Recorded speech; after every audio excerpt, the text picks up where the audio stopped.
Dame Dash is out here talking wild again, but Mase and Camron weren't having it. From fake hustler stories to exaggerated Harlem tales, the duo just tore Dame apart on their show, clowning him in front of the whole culture.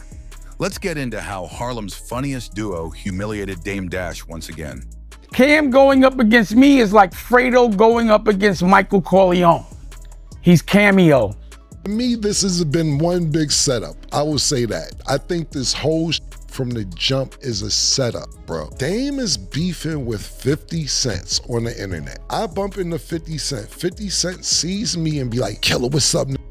Getting some money. You know, nigga, what you used to do back in the days, pat in the pocket, you getting that money? Cool. Me and 50 good. We ain't got no problem." Dame calls me and says, "Yo, I seen 50. How you gonna let him pap you up?" This is verbatim what Dame said. I'm telling the audience verbatim.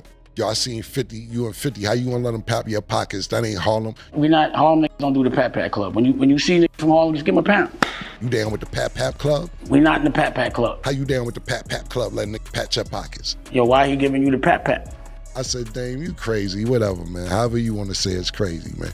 He says, "Me and 50 going through something on the internet right now. You mind if I bring that up and say that he was patting your pockets?" I say, "Dame, I don't give a f." Now, mind you, pause this story right there. If you gonna say something about 50 cents, what are you calling me for to get my okay if you're beefing with 50 cents? You shouldn't even have to call me about that if you're gonna be talking about 50 cents. Dame gets on the blog and says, "Yeah, and this nigga Cam let 50 cents smack him on the ass." You know, 50 patted him on his hips twice. He gave him a pat pat. So I'm like, yo, why you smacking Cam on his ass like that? Pause, like what in this environment? Not the Pat Pat Club, not the pockets. Which, Cam, that ain't Harlem. How you let a nigga smack you on the ass? But then again, what you supposed to do when a big strong come over and slap you on the ass? I'm like, bro, that's not what I agreed for you to say. So when he said it, I'm like, yo, why would he say that? I called and asked you. I asked you, could I say that? That's not what you asked, could you say, because I wouldn't agree to that. I did not agree to that. But I didn't say anything. I ignored it. I ignored the whole I just didn't pick up the phone for the nigga because I'm like, so now after that, he does another interview. And you letting 50 smack you on the hips? And y'all chilling? Something must be going on. A Harlem nigga never lets anybody smack him on the hips, on the ass. Two things I'm sorry I did for Dame. Set up his Instagram, which he probably would have caught on later in life, and have him start smoking weed. Since he started smoking weed, he's not the same person. I thought Biggie did that. Yeah. I thought he was smoking with Biggie. Whatever, I smoke a lot, so it wasn't no big deal to me. But I'm a functional. I've been smoking since I was 16, longer than that, 15, 16, playing basketball, doing everything else. It don't affect me the same way I see it affects him, to where he needs it. Like, you just said there's no point of return, so there's really no need of me asking you. You felt you did nothing wrong in this whole situation, right? Absolutely not, because it isn't like me and Dame haven't had disputes before. We've had disputes, but nobody ever knew that. Nobody ever knew that. When me and Dame, not saying our relationship been perfect from beginning to end, when we got problems, you never heard no problems from me, because all I did was just not pick the phone up. I didn't run to the internet. But he kept going on and on and on. And then on top of that, all I said was, I don't like Honor Up. I'm being honest with you. Shout out to Daniel Murder Mook, y'all my name Smoke this, all that. I don't like the movie. I don't like it. Then this whole avalanche came of trying to defame my character, trying to diss me, everything else. It would have been cool for me if he would have been like, all your movies is whack. Some of the shit he said, you ain't have no hit record since you stopped with me, which is not true. You know where this shit got personal for me? Is when he was like, Cam ain't confrontational, this, that, third. So-and-so punched him in his face. I'm like, damn, you too? That's what you want? Niggas bring up all this shit with me. Niggas talk about my victories. They talk about 2, 3 L's I took in my life. And I don't got no problem with that. That's cool. It come with the game. I'm straight with that. Because it's a bunch of ass whippings I done gave out on several different occasions. I don't got no problem with that. But for it to come from Dame, oh, you got some deep hate, pause, inside that you've been wanting to spew out. And when he said that, I knew it was personal. And that's when I said, all right, let's do personal. Cam started crying, man. And he told us right then and there that he would put himself in PC. Dad, I'm putting myself in PC. Me and Big L like, what? What? I didn't even know that me, Big L, and Dame have ever been in the car together. Oh man! You know what's great? I was going to save that for my show because I didn't want to get into this. I really didn't want to get into it. Yeah, I was going to mind my business, but I saw Mo with the popcorn. I said, so he's taking my part, boss. I've never, look at Mo got the I might as well talk with Flea. So we went to the side and was like, afterwards we were laughing, but we were like, I was like, I will never hustle with him. He's a ball player and he does music. So I never really, he's a civilian. But you can't be saying you the best that ever did it in Harlem and you never sold drugs. And if you had to go to Ohio after you was a rapper, that's not the best that ever did it. How dare you say some shit like that? Now I'm gonna say for totally, but I didn't know that nigga was such a liar. Like, you know how your man is your man, so you probably don't be annoyed. Like that's your man. You be like, nah, you just hate us. I didn't know this nigga lied like that, man. Yeah. First of all, let me tell you something. And last I'm saying to talk Flea, but Mase know. Yeah. Yo, listen, bro. Big L is not your man. This whole shit don't even make no sense. First of all, I'll say this real quick because we gotta move on. Me, you, and Big L going to get drugs or riding around Harlem don't even sound right. Big L didn't fuck with you. I tried to plug you into Big L when you wanted to sign him when he started his own label, Flamboyant. And y'all was trying to sign him. But Big L brother, Big Lee and Reg, they didn't like you. If you had 3 bricks in the car, or you was on the way to get 3 bricks in the car, on the way to get bricks, whatever fucking lie you told, story you told, you wouldn't have made it home. Big L lines niggas. Mase, right? Yeah. Yeah. You lied me. So, yo, Big you L, got a point there. Yeah, you quick on your feet. Big L lines like barbers, my nigga. You wouldn't have made it home, my nigga. Stop. Yo, it's really, you going out bad, bro. Stop lying, my nigga. Me, you, and Big L have never been nowhere to get no work or had no work or stopped in a checkpoint or nothing, my nigga. You going out bad, but I'll trust it on talk with Flea murder. But yeah, man, you might need to say a prayer for me. Yeah. Not even in ball, be like, yo, stop, chill, don't smack me on my ass. I've never known Dame to be a liar, but the way he was mixing the truth with the lies, bro, that's really, really, really disappointing to see how he was mixing the lies with the truth. And I'm like, bro, I ain't know this nigga was a liar too. He never lied, man. Once I said I didn't like Honor Up, this nigga got personal. But to me, it was all a setup anyway. Bro, I ignored you for wild interviews, and then I say Honor Up is whack, and he go on this campaign. I think the narrative should be stop talking about Damon so much if you don't want to hear Damon talk. You come talking about me with an eye patch and no top teeth, I gotta take it easy? But do remember, I will have teeth next week. How? So I think it's good for him. I think the internet nowadays is therapy for him. And he turned into the chatty patty that he told everybody else not to be. He probably can't afford to go to therapy right now. So this is probably good for him because he needs therapy. You know, Cam had Fendi call me yesterday, FaceTime, because he found out, he didn't know I'm the chairman of Revolt right now, but I think he knew I had a show coming and he wanted to be the executive producer. First of all, Fendi, no disrespect, but he don't have a mustache. So I said, Fendi, I don't trust niggas that don't have a mustache, especially dark-skinned niggas without a mustache. From Brooklyn. But also, Cam plays too much. So if he's the chairman of Revolt, or if he thinks he's the chairman of Revolt, I just think he's a man sitting in a chair. At the end of the day, if you think if you how the chairman, you the chairman, and everybody in the building got more money than you, so you just want the title boss.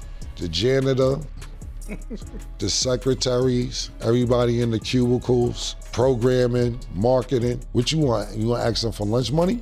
You are the brokest boss ever. But you're not even the boss. But I'm just saying, how you the boss and you can't get to work? You ain't got no money to get to work. Congratulations. Dame's problem for the last 15 years is that he wants to be the talent because he feels the talent that he got over the years doesn't look out for him. So now he's like, I'm the talent. I'm Billy Pablo, I'm the rock and roll star. Nah, I got my own show, this, that, and the third, this, that, and the third. And to be honest with you, Dame's talent is finding talent, not being the talent. That's his talent. Not being the talent, finding the talent. So that's why I be looking at it and they be like, yo, shit viral, shit is viral. Viral is not always a good thing. Just being viral for being a goofy, we'll just be laughing at you, nigga. Don't compare the word viral with cool. That's two totally different things. So as far as him being the chairman, I don't give a How do you feel right now? Is this the point of no return? And I'm not asking for right now, I'm asking for what you think about later. Nah, I'm at the point of no return. I'm at that point because this was totally unnecessary. For me, it was totally unnecessary. The way it went about, for me, it didn't have to be public. It didn't have to be all this. I hate repeating how this started. I didn't pick the phone up. All I did was not pick the phone up, and you keep going on the internet looking for internet sympathy. As I've always said, I don't trust dudes. In the Bible, the closest person to Jesus killed them. And it always happens that your best friend is the one that the person you've given the most to hates you the most for some reason. Brought you to Las Vegas and introduced you to Larry while we were making the A-Track record. That's another project we did that actually was on the radio, but for some reason we didn't want to promote that either. I just don't know why, but I did it because I didn't want to see your legacy go. Boom, let's move on to A-Track. He talking about he ain't supporting A-Track album. One day Dame like, yo, this nigga ain't A-Track, he's nice, da da da da. I'm like, all right, cool, Dame got an ear, he know what's going on. Let's do it. A-Track come to my house. This probably 2013, 14, I got a studio in my house. He come to my house, this word to everything I love. I'm cooking, I'm doing songs. I'm cooking, I'm doing songs. I'm in the middle of shuffling. You can ask anybody who there. Rocky, Dame's wife, his assistant, they all still around. Ask him. I'm shuffling, doing songs. I cooked a full course meal and knocked out 7 songs in like an hour and a half. 7 songs, and cooked everybody food, sandwiches, all that. That's me. That's how well-rounded I am. Dame can't deny it. You ask him about it, he tell you. He like, damn, Cam, you in here doing rhymes and cooking and yeah, man, take a turkey wing, man. Get a lamb chop, nigga. Let me go in the booth, spit these bars. And you dropping fire like that, boom, yeah, cool. I knocked the whole album out, maybe 2 trips. When Dame was there, it was cool, the album was cool. As soon as Dame leave, A-Track, and he marked duty, all that, he's cool. Me and him have no problems. But he becomes all artsy. Do you think that if we put the snare where the treble should be, and then boom, we get another beat, A-Track, the done. Yo, what are you talking about? I put a marvelous masterpiece together while I was cooking. I think we should get this person on something. All right, bet, do what you want. I gave you the bars. 2 years passed. Like, yo, let's freshen up the album. All right, cool, go in the studio again. We go in the studio again in my crib. I knocked some more shit out for the nigga. He got some features on there and all right, cool. I knocked it out again 2 years later. He calls me again, A-Track. Well, I think if I get this other beat, man, do what you want to do. I don't even know you like that. I'm not being cool, A-Track. I want to brush him off like I don't know him now. Another 2 years come back. We in Vegas now. Yo, Larry got a studio in Vegas. Let's go there and knock the A-Track out. Again, it's 5 years. All right, bet, fine. Go to the studio, man. F it. It's 5 years done pass. I knock it out again. Some more A-Track called me about 18 months later talking about, you want to no, I don't want to do nothing else, man. No. I knocked it out the first 48, but you want to keep doing shit over and over and over. Then when I hear the final, he calls me another 2 years. So now the album is like 9 years old. He calls me and says, yo, I think I got distribution. Man, I don't give a fuck about that album, man. The fuck you talking about we got distribution? Man, don't do whatever with that shit. It's a decade old, I don't give a fuck. I want you to hear it. Now he's sending me the album. He got my lyrics over beats that I didn't rhyme to. You know, I be trying to finesse their own beat to my lyrics and they sound nasty. I'm like, yo, man, shit ain't even on beat. People do that now on Instagram, be sending me my freestyles to their beats, and I be like, nah, I ain't retweeting that, reposting that. Trash. A-Track got my motherfucking lyrics with some fucking Caribbean beat that I never even fucking heard. Shit ain't even matching. I don't like the album because first of all, to me, the lyrics are outdated. Secondly, my lyrics are not going to the beat. It's not matching.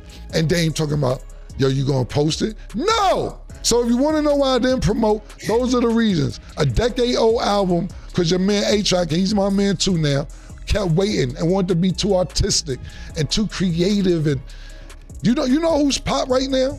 You know who's pop? Being artistic? Ooh. Salt Babe, this nigga doing all this. That's what A-Track did. You kept doing this. And got stale. Yeah, he got stale and I didn't want to be a part of it. So that's why I didn't promote A-Track album or Honor Up. I didn't like either one of the projects. Not saying I didn't like the people in it. Then he gets that Honor Up, and it's a lie what he said. It was a lie. So I'm like, why is he lying? And then I'm like, he knows Mook is in there. Pause. In the movie, Smoke Dizza, my OG Daniel, Black, you know, my whole crew. So you trying to diss my whole crew and make what they did whack, but everybody else says it's good. It was in the New York Times. Kanye gave the illest fucking premiere and everyone said it was, everyone has said that. Why would you say that? Promote it. I'm saving you by not promoting it. Shit was nasty. You my man. I ain't gonna let you go outside like that. All them other niggas who let you go outside like that, they ain't your man.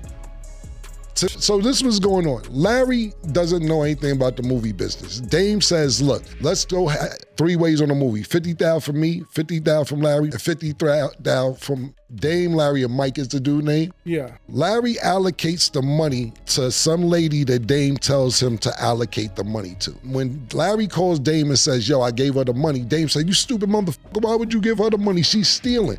Larry's like, yo, I don't know this lady. You gave me her number and told me to give the money to her. I don't know nothing about movies. You dumb motherfucker. Why would you say, you stupid, da da da da da da. So Larry hangs up. So then he hits me and was like, yo, Cam, we not speaking to Larry. I said, why? He said, because he hung up on me. I said, bro, everybody don't want your verbal. Fuck that, we not speaking to him. So everyone I brought around Larry, I was like, yo, I'm not fucking with Larry.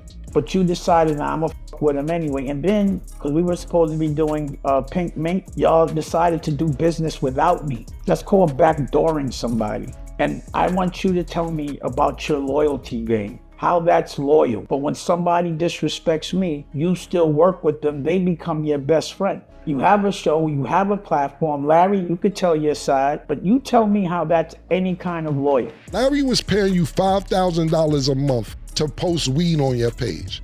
That's a lie. You ain't Snoop Dogg, nigga. You ain't Wiz Khalifa.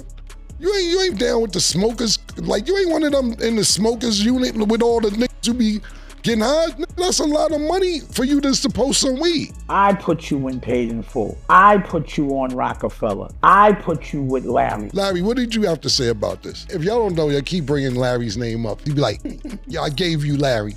I put you with Larry. Pause. Because your show, you're sitting next to Larry. I introduced you to Larry. Man, I got a lot, but a little. First of all, Dame, you met Larry through Noriega. Right. So is Noriega supposed to be mad that Larry was starting to do business with Dame? So is Nori mad? You know, you have the ultimate respect for the guy. You know, he accomplished a lot. But then, you know, some of the stuff I didn't like is that, you know, some of the lies. Like when him saying I'm the